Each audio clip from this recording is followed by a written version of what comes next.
আসসালামু আলাইকুম, welcome back to my channel. আশা করছি তোমরা যে যেখান থেকে ভিডিওটা দেখছো সকলেই বেশ ভালো আছো।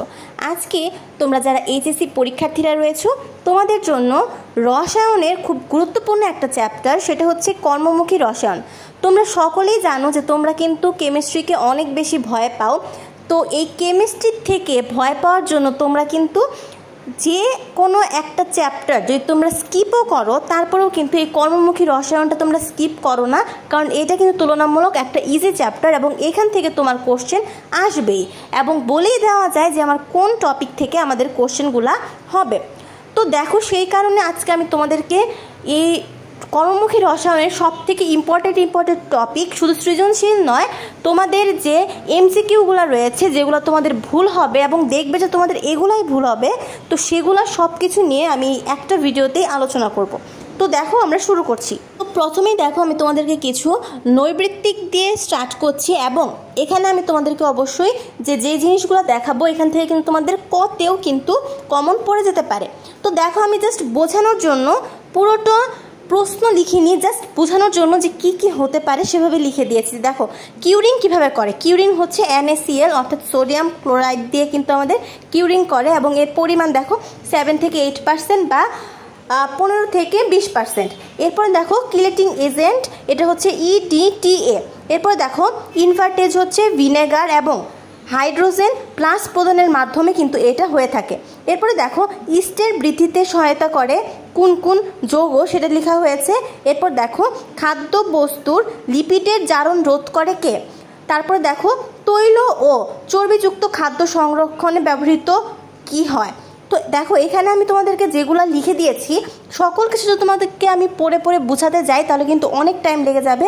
তোমরা জাস্ট ভিডিওটা থেকে দেখে নাও যে কোনটা কোনটা হবে এবং এই দুইটা পেজ আমি তোমাদেরকে দেখালাম এবং এখান থেকে কিন্তু তোমাদের বহু নির্বাচনী কিন্তু দেখবে যে কমন পড়ে গেছে। তারপর দেখো এখানে আরও আছে যে ভিনেগার কি করে। ভিনেগার হচ্ছে আমাদের পিএইচের মান কমিয়ে দেয়। তারপর দেখো কুইক ভিনেগারের সংকেত বা কুইক ভিনেগারটা কি সেটা লিখবে। তারপর দেখো ইনভার্ট চিনি হতে ইথানল, এটা কিভাবে তৈরি হয়? জাইমেজের মাধ্যমে। জীবাণুনাশক কোনটি? জীবাণুনাশক হচ্ছে বেনজয়েড, ঠিক আছে। তারপরে ক্যালসিয়াম কার্বাইড পানির সাথে মিশে কি উৎপন্ন করে? মল্টেজ থেকে গ্লুকোজ হয়, গ্লুকোজ থেকে ম্যালটেজ হয়। তো এটা দেখলে তারপর দেখো যে খাদ্যদ্রব্য পচনের কারণ কোনটি? জারণ। তো এগুলাই কিন্তু দেখবে ঘুরে ফিরে তুমি যদি তোমার টেস্ট পেপারটা সলভ করো দেখবে যে এগুলাই কিন্তু কোশ্চেন এসে গেছে। তো দেখো, এরপরে যে জিনিসটা দেখছো মোস্ট ইম্পর্টেন্ট, এটা হচ্ছে আমাদের সৃজনশীল প্রশ্ন এবং এই একটা সৃজনশীল প্রশ্ন থেকে কিন্তু তোমাদের সৃজনশীল হয়ে থাকবে। অর্থাৎ এটা কিন্তু আমাদের বলাই চায় যে আমাদের আসলে কোনটা আসবে, আমাদের কিন্তু এইটাই আসবে। দেখো যে সুক্রোজ থেকে ইনভার্টেজের মাধ্যমে আমাদের গ্লুকোজ এবং ফ্রুক্টোজ উৎপন্ন হয়েছে এবং সেখান থেকে আবার কোনটা উৎপন্ন হয়েছে। এরপরে দেখো আবার যে আমরা গ্লুকোজ এবং ফ্রুক্টোজ যে উৎপন্ন করলাম সেই গ্লুকোজ এবং ফ্রুক্টোজকে যদি জাইমেজের সাহায্যে 30 ডিগ্রি সেলসিয়াসে উত্তপ্ত করা যায় তাহলে কিন্তু আমাদের ইথানল এবং কার্বন ডাইঅক্সাইড কিন্তু তৈরি হবে। এরপরে দেখো আবার ইথানলের সাথে যদি অক্সিজেন দেওয়া হয় তাহলে কিন্তু আমাদের ইথানোয়িক অ্যাসিড প্লাস পানি উৎপন্ন হবে। তো এই জিনিসটা তোমরা কেউ বুঝলে বুঝো, না বুঝলে না বুঝো, জাস্ট মুখস্থ করে হয়ে গেলেও তোমার এটা মুখস্থ করতে হবে, কারণ তোমাদের সৃজনশীলটা কিন্তু এটা থেকে আসবে।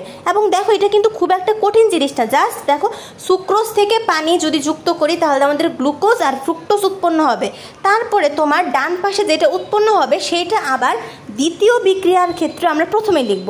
ঠিক এইভাবেই কিন্তু আমরা এই 3টা স্টেপ কমপ্লিট করব এবং এখান থেকে কিন্তু তোমাদের বহু নির্বাচনী কোশ্চেনও আসতে পারে। তো বুঝতেই পারছো যে এটা কিন্তু খুবই ইম্পর্টেন্ট।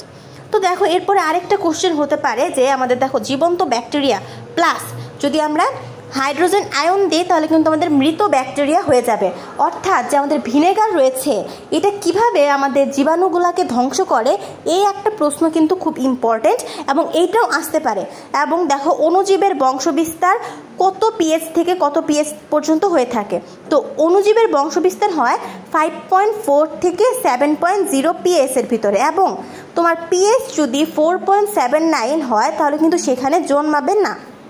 তো সৃজনশীলের জন্য আমি তোমাদেরকে যে দুইটা জিনিস দিলাম, জাস্ট এই দুইটা জিনিস যদি পড়ো তাহলে আমি তোমাকে এনশিওর করতে পারি যে তোমাদের কিন্তু সৃজনশীল তুমি এটা কিন্তু অবশ্যই পরীক্ষার হলে গিয়ে তুমি লিখে আসবে, তুমি এটা কখনোই কিন্তু ছেড়ে আসবে না, কারণ প্রশ্ন কিন্তু আমার এই দুইটা থেকে ঘুরিয়ে ফিরিয়ে যেভাবেই হোক এই দুইটা থেকেই আসবে। আর দেখো যে এমসিকিউ এর কথা যদি বলো, এমসিকিউ সহজগুলো তোমরা এই চ্যাপ্টার থেকে ইজিলি পারবে, এবং যেগুলো কঠিন এবং ভুল হওয়ার মতো প্লাস পরীক্ষার আসার মতো সেগুলো কিন্তু আমি তোমাদেরকে প্রথমেই দিয়ে দিয়েছি।